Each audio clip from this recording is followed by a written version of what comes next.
عرض سلام و ادب و احترام دارم خدمت شما مهاجرین عزیز، بینندگان گرامی، مخصوصا اعضای محترم کانال.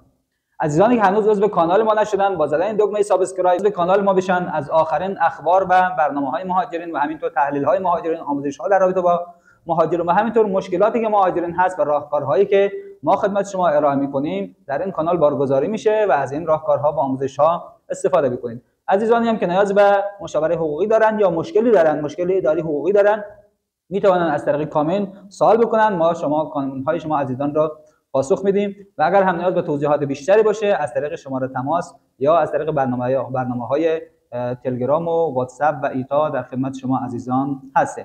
خب بریم سراغ خبرهای امروز. یکی از این خبرها در رابطه با مشکلات مهاجرین هست. مهاجرین ما متاسفانه هنوز هم خیلی از اونها بچه‌هاشون در مدرسه ثبت نام نشده.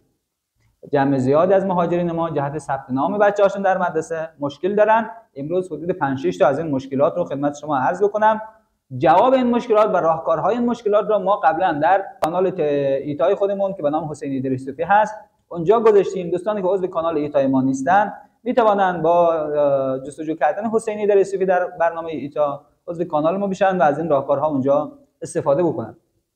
خب اون مشکلات چیه؟ یکی از مشکلاتی که مهاجرین دارن برای ثبت نام در مدرسه خب صادر نشدن معرفی نامه است. خب وقتی اینا مدرک قانونی معتبر هم دارن، معرفی مراجعه میکنن به دفاتر کفالت برای صدور معرفی نامه، میگه معرفی نامه برای شما صادر نمیشه. خب حالا دلیلش چیه؟ دلیلش اینه که اینها کدهاشون مثل کد یکتا و فیدا و اینا بروز رسانی نشده و لذا در سامانه بالا نمیاره. خب پس راه حلش هم همونه که اول اینا اطلاعات خودشون رو بروز رسانی بکنن.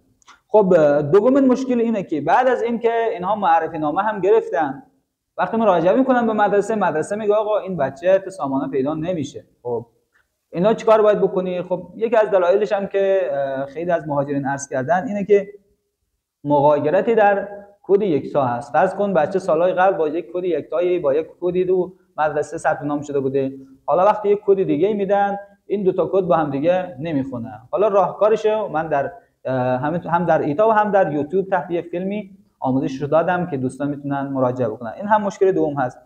خب مشکل سوم به خاطر دو مدرکی‌ها هست. اونایی که دو تا مدرک غیر همسان دارن، یک طرف کارت آموزش طرف دیگه پاسپورت یا برعکس، اینها هم متاسفانه بچه‌هاشون در مدرسه ثبت نام نشده. گفته اول باید بره دو مدرکی‌ها در این طرح مخصوص دو مدرکی شرکت بکنن و بچه‌ها یک مدرکی داده بشه بعد مراجعه بکنن. خب اینها هم متاسفانه مشکلات زیادی دارن و هنوز هم راه حل که به صورت کامل و جامع باشه و مشکلات همه این عزیزان رو پوشش بده متاسفانه وجود نداره. هرچند خب خیلی ها رفتن تو این طرح شرکت کردن، برای بچه‌هاشون مدرک داده شده، برای بعضی‌ها کارت آموزش، برای بعضی‌ها موقت 3، اون تا بعضی‌ها هنوز مشکلاتی دارن و موفق نشدن.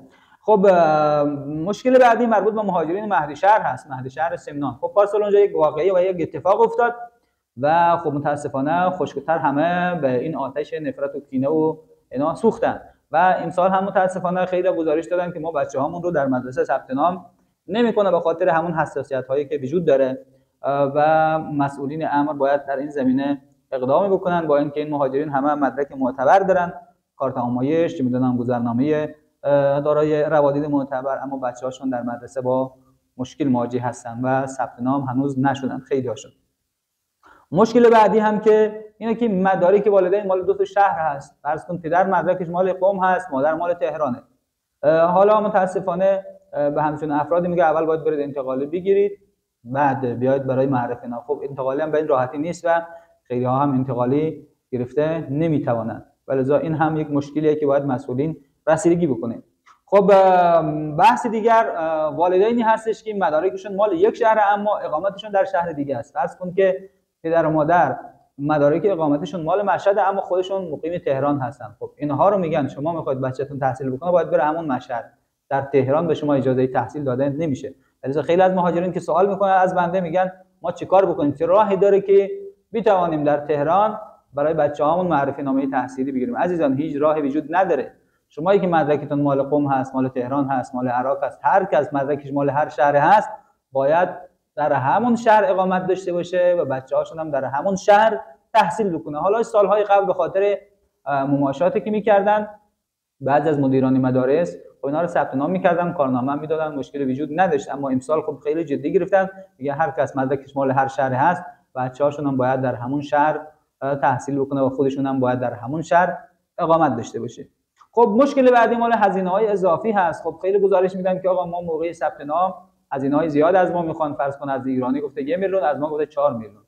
خب وقتی هم به مدیران مدارس میگن آقا چرا اضافه میگیری، میگه ما باید از شما پول بیشتری بگیریم. خب ببین اینها صرف ادعا هست. کسانی که همچون ادعایی دارن که میگن آقا از ما پول اضافه گرفته، بعضی من گفتن که آقا از ما 10 میلیون تومان، 12 میلیون، 15 میلیون خواسته.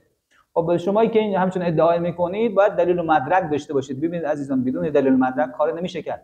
شما اگر دلیل و مدرکی دارید که مدیر مدرسه از شما پول اضافی خواسته، میتونید با اون دلیل و مدرک برید آموزش پرورش، نشد حتی برید دفاتر خدمات غذایی جای دیگه ثبت شکایت بکنید، یا برید اداره سایت 136 دادای آر اونجا ثبت بکنید و مشکل شما قطعا رسیدگی میشه. اما اگر مدرک نداشته باشید به صرف ادعا کاری نمیشه کرد. خب اینها مشکلاتی بود مربوط به مهاجرینه که هنوز بچه‌هاشون جهت ثبت نام در مدرسه مشکل دارن.